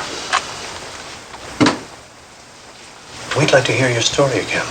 Perhaps you have a fresh perspective, new insight. I was living with my fiancée. We were very much in love. We just bought a house. There was a ceremony. All right, is it safe to say it now? Can we say it? What's going on? What we think is happening? Because I'm pretty sure we're in accordance here, right? I don't know if we're in accordance, but yeah, let's go ahead and say it. Okay, there's no House of Love. Every time they go to the House of Love, they're inducing some kind of like hallucinatory program. They actually cracked open his fucking skull. They have probes in his fucking brains, and they're trying to activate memories and all of the other stuff. Okay, we're exactly the same. Right. We're exactly the same. Right. None of the characters in that house actually exist. They're all parts of his mind. Right. The chest is the core of his brain. That's why when you kick it, it causes him pain. Right. And the other memories that are happening, it's also like he's trying to remember things, and kicking the chest around like is shaking up his brain and kind of bringing some things to the surface, and it also hurts him. So a lot of the stuff that we're seeing, I believe, are the hallucinations of a mind that's being operated upon and stimulated to try and unlock memories. And what they're basically doing is they're also communicating with them. So I believe there are still actors that are actually going into the hospital room and performing their parts, and they're making him see the things that are being said to him. But like he's actually being touched and interacted with, and like I don't think so. I think it's all just in his brain. Okay, well that could be, but I also think that they, at some point in time, they did some of this dialogue, or they started talking with him, or somehow they're actually asking him about the book, and it's somehow warping in with his hallucination, because there are people who are actually asking him the questions and interrogating him to get him to communicate. And I believe that what they're seeing on the monitor is actually what's in his visual cortex. They're actually this new technique, or this new amazing thing that they're doing, or this new process for mental illnesses. You get to see the world through the crazy person's mind. Yes. And the monitors they're in a whole separate room, and the monitors they're able to see what actually these electrodes or whatever they have attached to his brain are doing. And it's also Dr. Elk because no one can read the book. We're not there yet, are we? No, they said that Trevor was the only one that could read the book. He does say that. Yeah. So Trevor's the only one who could read the book. Dr. Eck wants to know what the book says, so that's why he's using Trevor. Right. And that's why he's doing this. And when Dr. Eck starts reading to him, and he says, you wrote something similar to this, what Dr. Eck is reading is another grimoire that is written in the same way, where you're only able to read it if you're meant to read it. Yeah. It's a different spelled book, but it's like the same type of spell book, or it's a similar type of spell book. And that's what he's reading from. And when he says you didn't write this, but you wrote something similar, what he's basically saying is the spells are different because each person has to do something different to make these invocations happen, is what I think they're hinting at. And that's why you're only going to be able to read it if you're meant to read it, you know? And I think him teaching his wife the spells and then them trying to do the spells together, because she wasn't meant to do those types of spells and she learned from him and she didn't read them from the book, I think that's why their spell casting together may have gone off for this very important, very powerful spell. I don't think that they were where they needed to be. And I think, as we've seen all the time in these kinds of movies, when people start conjuring demons and working magic, it always goes too far and there's always some kind of a price to pay and they're always going to be grotesquely punished in some way, shape, or form. Yeah. Or they get super fucking powerful and turn super fucking evil and start trying to kill everyone. However people want to do this. But yes, at least we're in agreement that yes, none of this at the house is actually happening. There is no house. No, it's when they induce that state of mind. They induce that coma. And yeah, that's where he has to live now. Also, and I also want to say that all of these different locations are all places that he's familiar with. And when I very much said that childhood room, what I'm basically getting at is they're recreating all these various memories and they're trying to work their way through his memory to find the stuff that they need to know to find the location of the book and all the other bullshit that they need to know. All right? Yeah. So the stuff that they're pushing and the way that they're doing these hallucinations and the way that they're driving the things that he's seeing, they keep putting him in all these different stuff that he's familiar with. And whenever Eck talks to him, you notice where Eck is sitting, it's his desk. It's not Eck's desk. It's actually Trevor's desk in that mage's office. Because sometimes it's this vast open void-like plane that's somewhere underground with all of these support beams everywhere with all this like rock that it's carved out when he goes down that staircase in his mind. And that's a different location. And then sometimes it's that same office where he was studying the book and like Faith ended up with the knife stuck in her when he makes the phone call. So Eck is actually like usurping his office and trying to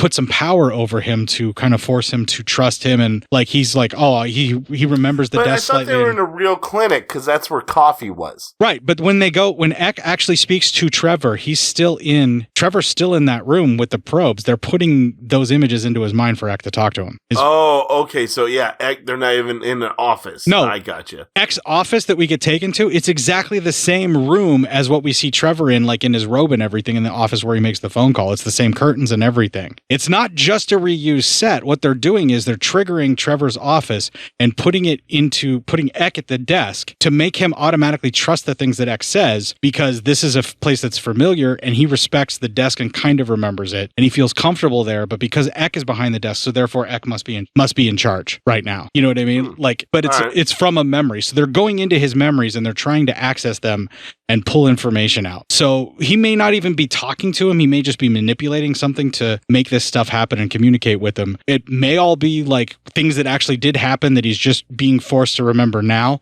So how long have they been doing this? And they just finally gave up and got into his brain and started stimulating it, you know? And they're just bringing back certain memories. Like, how long has Eck been doing this? How long has this been happening to Trevor? You know, or is this just hell because he's being punished for failing at that spell and they both died? And, you know, whatever things he summoned, this is what they're doing to torment him. Yeah. Like, who fucking knows? Who fucking knows? Yeah. Jesus Christ. But you can sit there and speculate and wonder about this film as much as you want. So the shots that go blurry and out of focus, whether or not that's on purpose now, and I'm going to take Matt's word for it that was on purpose. Everything that's happening in the film is supposed to disorient you. And I think it does an excellent job, and I really enjoy it. We can move on now. I'll stop. Yeah, I mean, all right. It's excellent. It's fucking, now that we can say this, yeah, it's an excellent way when you finally kind of realize, okay, nothing in the house is real. That's all his mind and them using these stimulants and stuff just so Elk can see him read this book. And there's a couple times where he's cognizant of it, like when he looks in the mirror and things. He knows that someone opened up his skull. Like, he can tell. There's still some part of him. That's why you keep seeing all these things where his skull's opened up. Right. And like, he keeps seeing this stuff and he knows what's happening and his brain is kind of flashing on it and he understands what's going on, but it's on a sub level. And especially the Faith persona in his brain even brings up that she can see the actual him in this camera, in that camera, and that she can actually see the actual him. I was thinking what was going on there is they were filming it or they were showing the procedure, and somehow he caught a glimpse of the monitor, and that just worked into the hallucination that was going on, as it's happening. Like about the third or fourth time you watch this, you start wondering like what thing and the way Faith they're hinting is at talking, with all this. though, Yeah. I think Faith is just the doctors. Oh, I don't believe Faith is the doctors. I'm going to go with in the magical path of things. I believe that his mind has been deeply fractured and damaged because of the spell. And I believe that's because it only half worked. So Faith is in his body, but it was supposed to be the opposite. And she's trying to fix that now. And the only way she can fix that is to kill him. But then they're both going to be roaming the astral plane together or something along those lines. She does kind of... Oh, okay. She does kind of... No, I went with, I think, Faith, because she gets so mad that he can't remember certain things. And she's like, you really can't remember these things. And that she also wants him to find the book and finish reading it. And so I just think that that's just the docs. Oh, I want to believe the magic shit. I want to believe the magic shit is real because they're doing all this to find the book anyway. So I want to believe that what's going on with Faith is also real.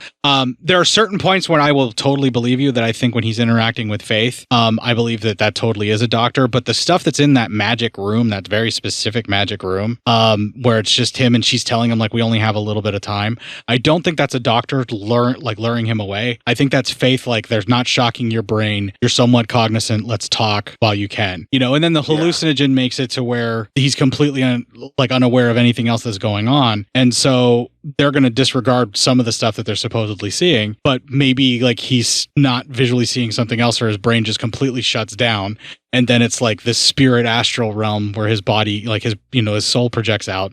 And that's where Faith gets to him, like it could be multiple layered like that with sci-fi and spiritual. It could just be a doctor fucking with him. It could just be all sci-fi. I'm good with whatever interpretation you want to come up with. And I would like to discuss it and get more minutia, but Jesus Christ, we're already like an hour and 40 minutes in to the raw recording and we got to get moving. No shit. Holy cow. All right. So then we have a flashback to Trev and Faith sitting under that tree talking and how much they love each other. And she wants to buy a house, such a big house they can get lost in it and all that. Then we see them buying said house and Trev is upstairs sweeping and we see in the attic that chest. He opens it. He walks down the steps. And he finds the book and he opens it. There's a voiceover that the book pages are blank unless you are meant to read it. And it was he who made her want to do the ceremony. Yeah, he coerced her into doing it, unfortunately.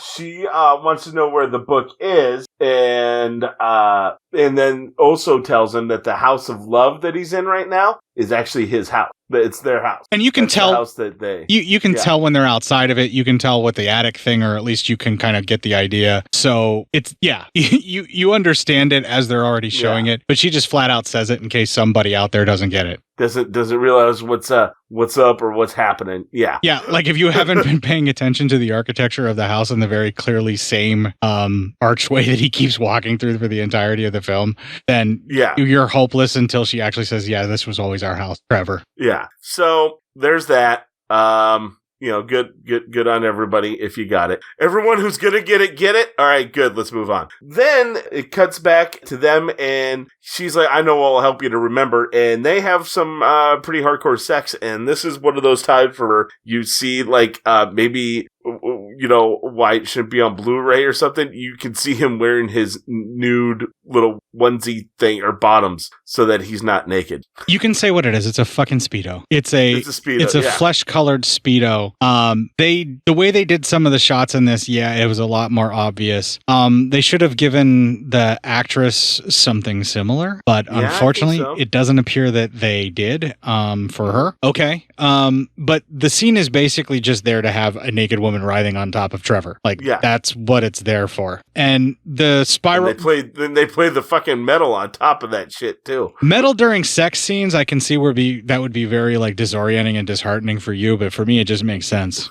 Well, it's not even... It seemed weirdly placed. not disorienting, but okay, yeah. Well, the producers shoehorned that in, and they were very clearly trying to amp up the sexual nature of this to sell it just for the sex scenes, you know. Yeah. And again, this did start life as a Witchcraft 4 script that they felt was stronger and they could do something with. I don't disagree because I've seen Witchcrafts, and they're not wrong. This is much better. Yeah. But so it kind of makes sense as far as the sex scene stuff goes, and it is extremely exploitative, but also at the same time, god damn, is it fucking sexy. And yes, you can see the underwear, so that gets a little bit, like, oh, okay, you see the cracks and everything. You can really tell where, the film's lacking in some of the production. I just don't think they had time to reshoot that. Maybe they didn't know, or maybe they because, on video, you probably couldn't tell on like a regular DVD. I don't think you could. Also, just by the way, Matt, I wasn't looking at the guy that much during that scene. No, I didn't figure you would. But watching it on the Blu-ray on my projector, I totally noticed it, and it's blaringly obvious. Yeah. All right. So just want to make sure. Yeah. So in this, the seduction scene is also esoteric and weird because it's like their souls are fucking. Yeah. That's the new name of my band. Their souls are fucking. I mean, if anyone was going to have a band name like that, it was obviously going to be you. Okay, we can move on. I'm sorry. Then, after the sex is done, they're back in that ceremony area where she tried to stab him from earlier, and that is our next clip. We can't hide here much longer. Who's killing people in the House of Love? The House of Love is a lie. It's all for you. The other patients are actors. Eck wants the book. What do I do? You have to finish the ceremony. If you were dead instead of me, you would have powers undreamed of. Your concentration broke, Trevor. The ceremony was meant to leave us both in my body, not yours. Sweetheart, give me the book and let me finish what you started. What good is the book to you if only I can read it? For me to be free, you have to die. That's the only thing you can do. I couldn't live without you. And I can't die without you. We've done terrible things. I've done terrible things, Faith. I've seen things you can't imagine. No, the book is well hidden, Faith, and it's useless to you and it's useless to Eck. Only I can read it. Unless Eck knows something I don't know he knows. Fine, if you won't kill yourself, then I'll do it for you. I can use anybody I want. I'm free to roam the astral realm. I can possess somebody in the house. I can possess Amy. I saw you with her. We can be lovers in the flesh again. Leave Amy alone. When you return to the House of Love, I'll be there, hiding in some nice, warm body. And then I'll kill you, and then we're even. I guess I don't know you very well, do I? You don't love me. Oh, I did. Until you broke your promise. What promise? You promised we'd stay together. Forever.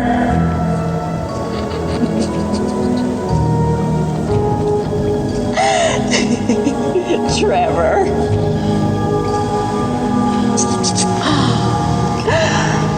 I'll be seeing you. Well, that's not ominous and creepy as shit and really scary. No. After that, he bounces right back into the office with Dr. Ack, who says he's going to send him to this place called the House of Love. So it's almost like we're restarting again. Yeah, and this is where you have to wonder how many times has this happened, and did my DVD just skip? Yeah, yeah.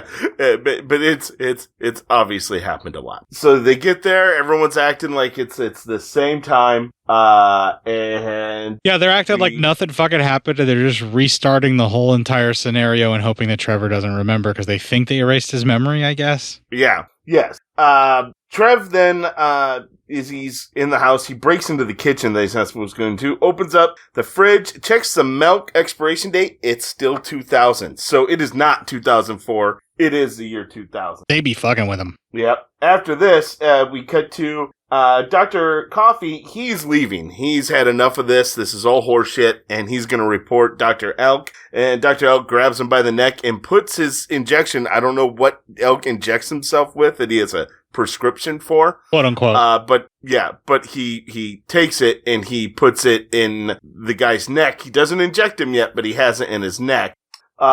Then we cut back to the house, and Trev confronts Amy. Her name is actually Karen. They are all actors and actresses. She actually went off script to sleep with him. That wasn't something she was supposed to do, but she just wanted to help him, that she really likes him.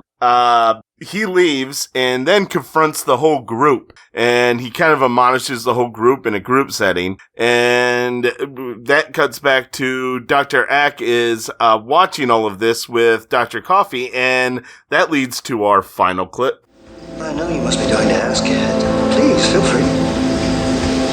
Please don't kill me. All right. I suppose it doesn't matter if I tell you now. The power of the old ones.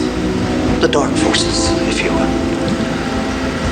I want his book. You see the irony in this, don't you? A scientist would never consider the question of good and evil. To an empirical mind, the truth is simply the truth if you could prove it. Facts have no morals, they just are. And the same scientist just dismisses outright the very notion of magic. But what is magic, Doctor? Left-handed, right, black or white? What is magic but a science that is too esoteric for the modern scientific methods to prove? I mean, after all science was once considered magic. 500 years ago, they would have burned us both. They would have. Look, I'll tell you everything I can. I'm only an actor, but the project is falling apart, and I think you deserve a little human decency now. I'll tell you everything I know. I know who's responsible.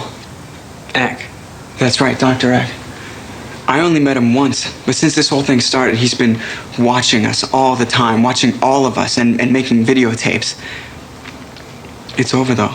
Now that you know, today's the last day. We go home at midnight. Douglas, someone is going to try and kill me. Someone in this house. Somebody's in someone's head. One of the actresses, probably Amy, but I can't be sure. I see. Well, that's really between you and Dr. Eck. He can hear you. He can hear everything. Look, Trevor, I don't know how crazy you really are, but the things they're doing to you, it can't be helping. You need, like, a lawyer or something. I know her. I know she'll try and fuck me again before she kills me. That's Faith. Who? Faith. Look, I know it sounds crazy. You say Eck is listening, right? Hanging on your every word, no doubt.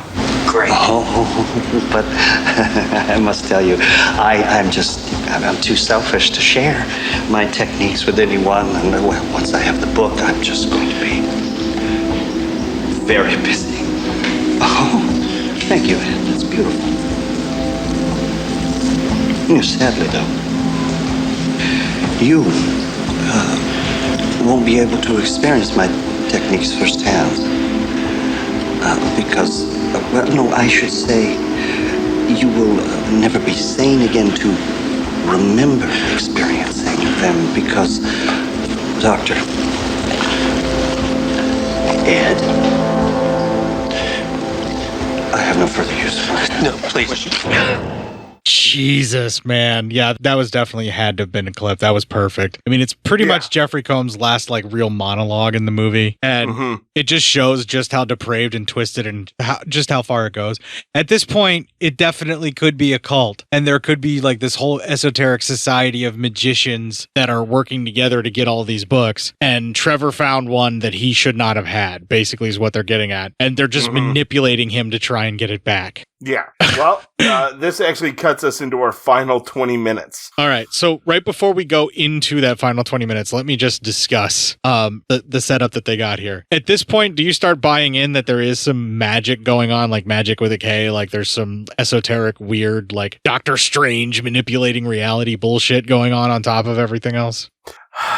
I believe somebody believes there's some magic to be had, and that there's this book they want to read, but I don't believe any of this is magic. I believe this is all shit being done into this guy's head. Okay, so you think the magic is just there's something else about the book that they want. It has nothing to do with magic. It could have something to do with magic, but what's happening to Trevor is not magic. We're not seeing anything magic. I totally believe they're looking to find this book that only Trevor can read, apparently, and Dr. Elk really wants this magic from the old ones. That's all true, but he doesn't have any of it. But what's happening to Trevor isn't magic. Nothing's magic. We don't even see the real Trevor in this until coming up here in a little bit. We've never seen the real Trevor. Every Trevor we have seen in this movie is in Trevor's own head while they've been experimenting on. Okay. Do you believe that he and Faith were actually producing spells together and actually casting spells and doing magic? I do believe. I do believe Faith was killed in a failed thing. Okay. Do you believe that something happened to Trevor to mix up his mind because of that magic spell failing? No, I believe he was arrested. I believe he went a little mad when he accidentally killed Faith, but I also believe that he's fine. He was submitted to Dr. Eck, and Dr. Eck was like, yeah, I'll take care of him. Let me figure it out. And then Dr. Eck just started these experiments because it's not 2004. He hasn't been under Dr. Eck's care forever. It's probably just happened that he killed Faith and all that kind of shit. Okay, so let's just say he pulls the knife out of Faith. He calls the cops. He ends up in the asylum pretty much immediately after that with the trial and all this stuff. We're just going to skip. We don't know what happened there. Eck gets him put under his care, because of all of that kind of stuff. And we know that Eck was the first doctor to come see him. He probably was ranting and raving about the stuff that happened in the book. Eck is a member of some kind of magical society as well.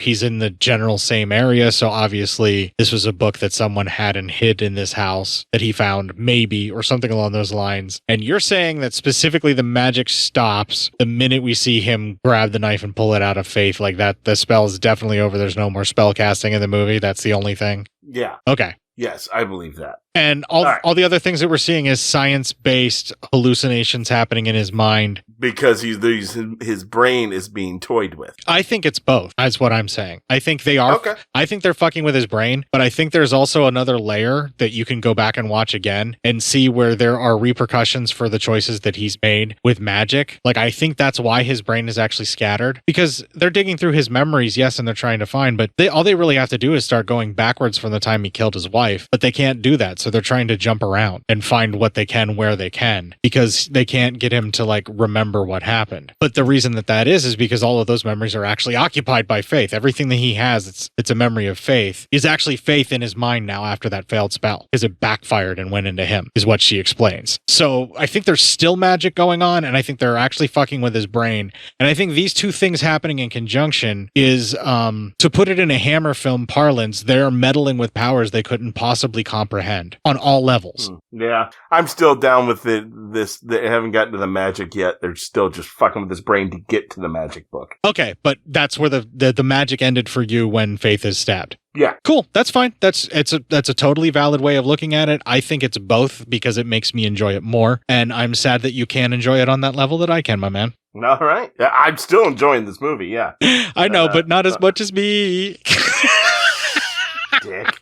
Let's see here. All right. Starting the final 20. Trev, is cutting into his bed like he's looking for this book, but he can't find any. Nothing's in there. Doc Eck is, calling in to, as he's already injected coffee. He's calling in to have coffee removed, saying he's gone crazy apparently. And says that he is in fact a patient, remember? Yes. They set that up beautifully. Doug comes in. I just want to state that this asylum is totally scary, where all it takes is someone just to assume that you're a patient, like a front desk nurse who just doesn't want to deal with your shit. Yeah. Like, that's terrifying. I think it's really hilarious that Alice Cooper was there for like a minute. I know. That was it. So anyway, so then Doug comes in to get the typewriter from Liz, but he's calling her by the wrong name. And he gets the bloody typewriter. And then Dr. X says he wants to send in 2 orderlies to remove Douglas. And I think orderlies are code for something within his, like, to remove the being of Douglas from Trevor's brain. It's a type of surgery that they're going to do with the probe or something. I think they're going to remove it because he keeps forgetting names of people in the house. So it's something degrading them. Well, also, I think they know that something's not right. Yeah. Yeah, and I think they also know to look out for Faith. So the orderlies show up, and one just wants to get to beating people. But before anybody can, Doug kills the head lady with the typewriter. They cut to Karen wants to fuck Trev one more time. And then all of a sudden we have a moment where he screams and he wakes up and he's in brain surgery. His brain's exposed. Here is the first time we actually see what Trevor's like in the real world. This is real world Trevor. And this is what he has been like this whole entire movie. His brain's exposed. He's or at least whenever he wakes up. Yeah, he's moving around, and this causes him he freaks out. He's back in the house, and he actually smothers Karen, chokes her to death.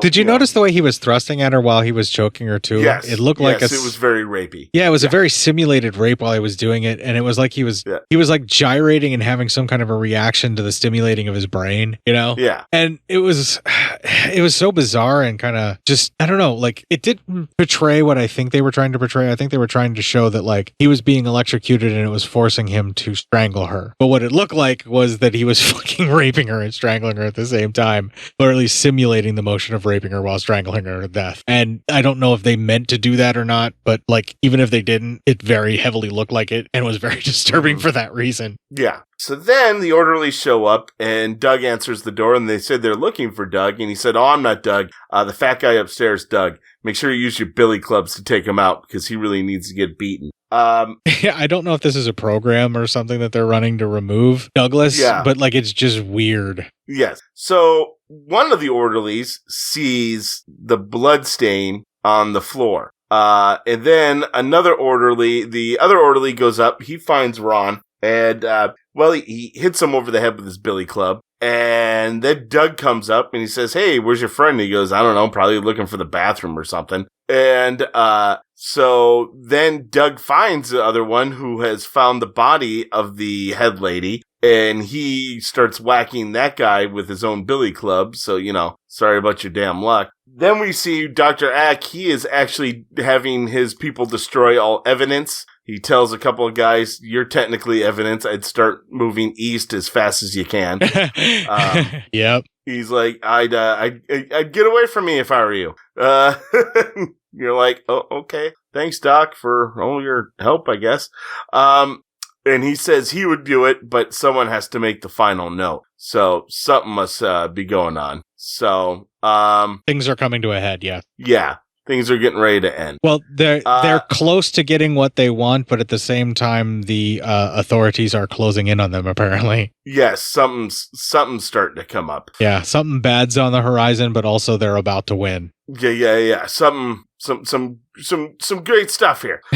So we're all going through it. The tension's high, and so am I. Let's do the rest of the review. Yeah, right. Doug then kills the bad orderly as Ron and Liz both escape. So I don't know what all that means, but okay. So I guess, they Ron and Liz, I guess maybe something leaves his brain. I'm just not sure.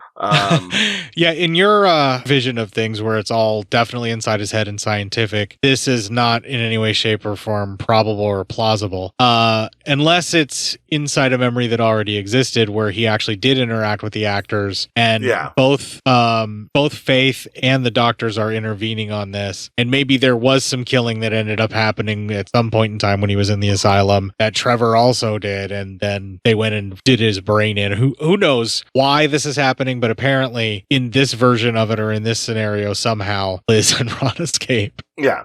So anyway, then we see, Doug kind of finds Trev and he's covered in blood. Doug is, and Doug says he's Faith and now he's going to kill him. So they have a chase around the house and Trev crawls back into the chest. He gets the book and the knife again. The lights go out and then Trev stabs Doug / Faith, killing whatever this thing is. Trev then picks up the phone, calls 911, almost reminiscent of the early, like how it first happened, and says, hey, listen, there's been a murder. Please, come help. And, then we cut to Dr. Ack is leaving. He's on the phone. He says that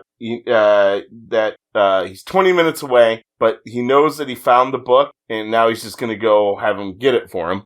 And then we have a flashback to the beginning with the nurses, and Trev is sleeping. Then we cut to Trev is trying to get out of the chest. He starts knocking on it because it won't open. Then we see another Trev from beginning of the movie he's knocking on it from the outside. He opens the chest, and then the bloody Trev pulls him in. Roll credits.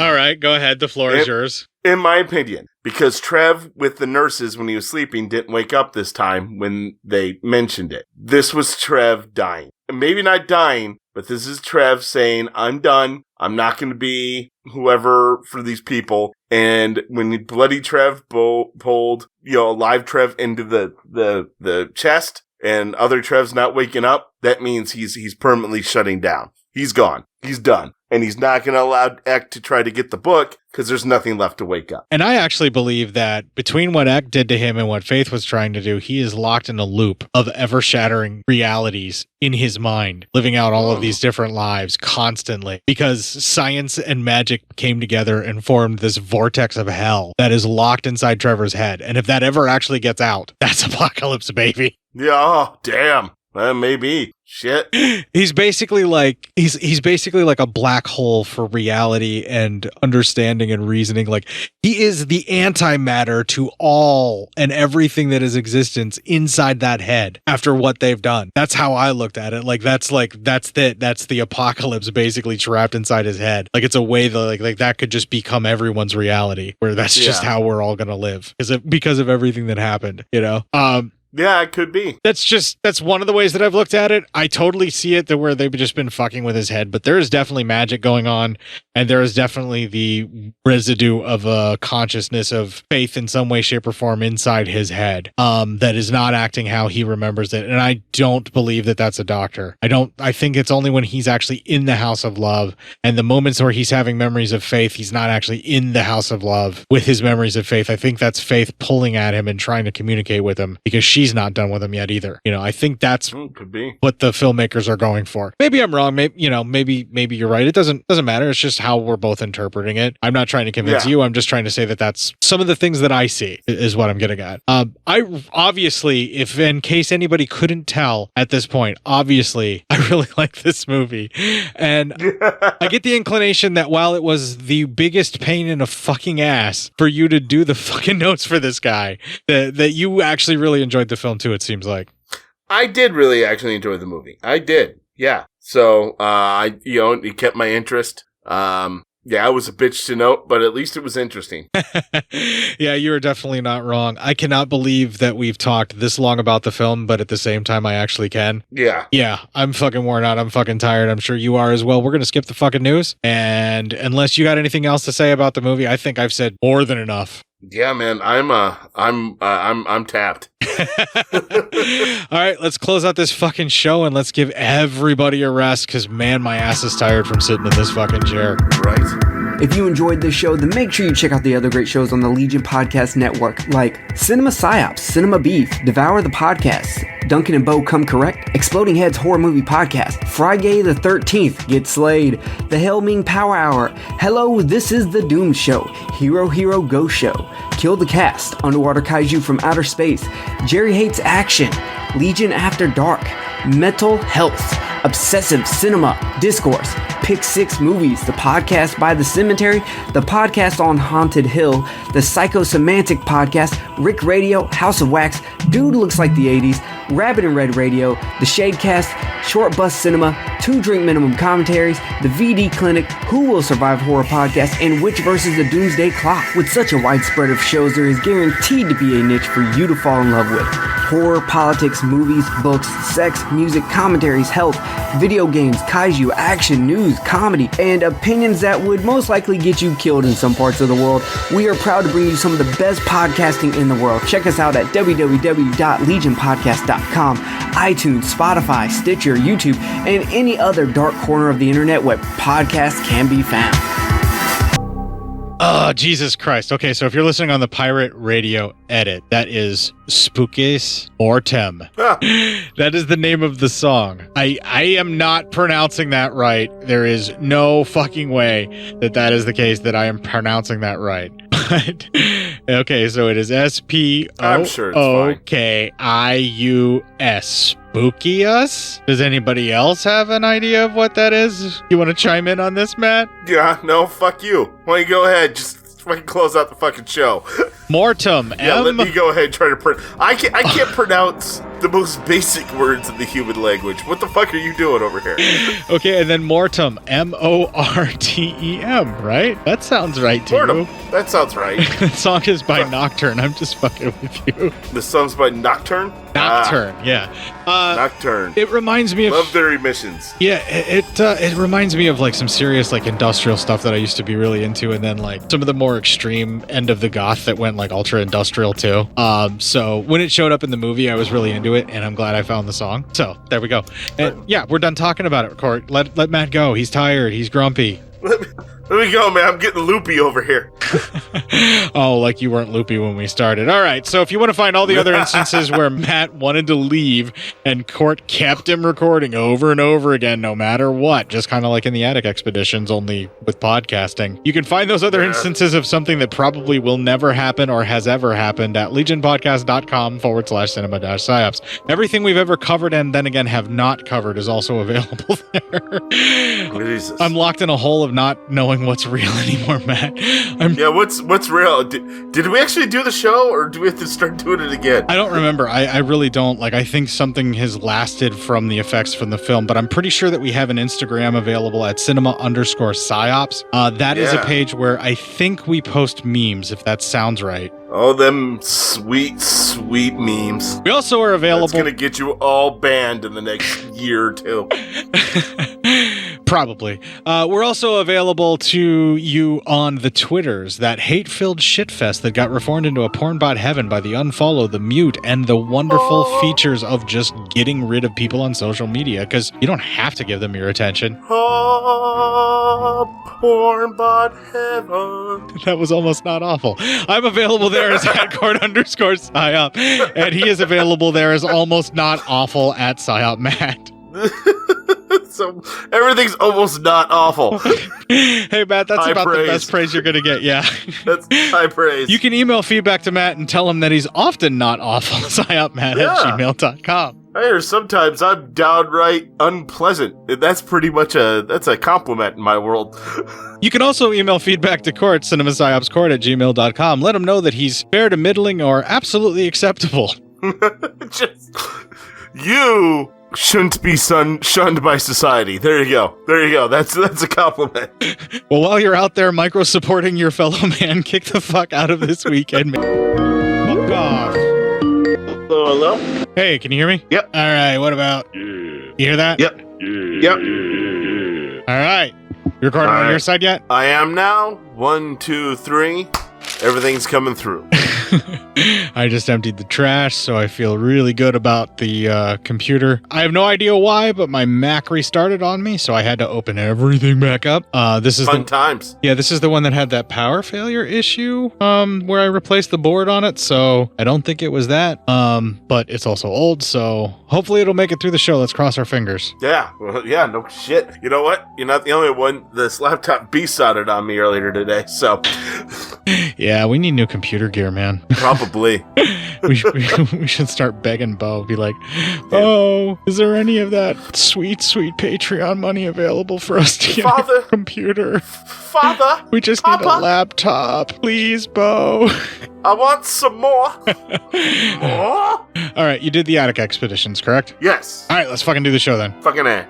And by the way, they never sold Godzilla on that. I'm just for sake of joke, because that film is very much that. Yeah. I fucked the tuna head. Yeah, Godzilla. that Godzilla 2000 is very much a fucking joke. No, 1998. The Godzilla. Or 1998. Yeah. Sorry. Godzilla 2000 is actually, there is a Godzilla 2000 or Millennium, they might call it too. Okay. That is fucking kick-ass and happens to be my favorite suit The for Matthew Godzilla. Broderick one came out in 98? Mm-hmm. Oh, wow. I always thought that was like 2000 in my head. Oh, fuck, I'm old. Well, Whatever. it was. Fuck it. It was I don't before. care. It was before 2000, but yes, it was. But the Japan's release of Godzilla 2000 or Millennium, however you want to phrase the name of it, however you want to go, yeah, was a direct response to how badly they fucked it up. And we're not talking about that movie. That doesn't fucking matter. We're not talking. Yeah, but you know, you say things. Right. Well, we'll circle back from my snide remarks about Godzilla movies. And now it's time for that fucking break. That's a better act break anyway. Here we go. I feel horrible that I don't know what Nightmare on Elm Street that is, like off the top of my head. Like I That feel has like to be 4. I think you're right. It's 4. yeah, but like I don't know for sure, and the fact that I don't fucking know is kind of bugging me. And I feel like my horror No, it's 4. You're right. It's definitely 4. I know this. It's 4. I didn't know his name. It's Andras Jones. Because I know it's 4 because she gets all the powers because it's the one where Freddy kills the other 3 survivors from Dream Warriors. Yeah, within the first 5 minutes, and they reset the entire franchise, and it is definitely 4. So I am good. It's definitely 4. Yes, you're fine. It's definitely 4. Let's move on and make some more outtakes later. All right. Let's stop karate fighting the air, and we'll go. This is all trippy as fuck, disorienting, and a little bit weird. And now I'm at this point where I'm sitting here going, if this is like a fucking Memento type movie where it cuts around in time, I'm gonna fucking kill Court because doing these notes is gonna fucking suck.